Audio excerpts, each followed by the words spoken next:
Years ago, I read a book called The Hiding Place to my kids in our living room. It's about Corrie ten Boom and her sister Betsy, who during World War II, they were hiding Jews in their house because of their Christian convictions, and they were protecting them from the Nazis. In that book, Corrie ten Boom, she tells a story about eventually their family gets arrested, they get put in a concentration camp, and then they get moved from one concentration camp to another one. And they get put in a new cell in this second concentration camp. And when they try to go to sleep, they realize they can't sleep because the new cell block 28 is infested with fleas.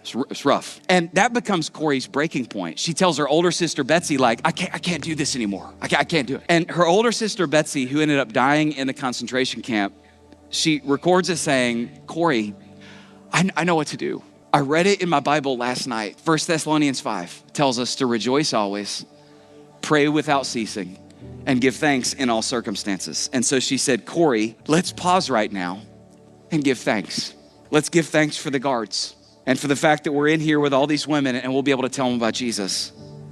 And let's give thanks for these beds that we're in. And then she said, and Corrie, let's give thanks for the fleas. And Corrie was like, okay, I got a breaking point.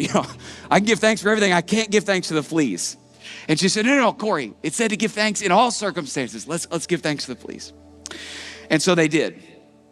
Well, over the next few months, Corrie and her sister Betsy, they began a Bible study in cell block 28, and it grew until they were gathering with all these people in cell block 28 to have worship services, which were illegal in Nazi concentration camps.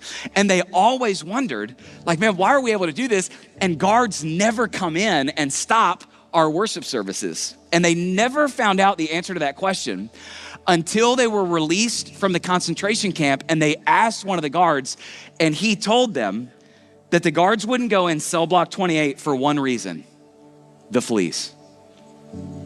The fleas. And listen, the thing that they most wanted God to take away was the thing that God used to lead the entire cell block to Christ. Listen, can I say this too? You're going through some things and you're afraid. Can I tell you something?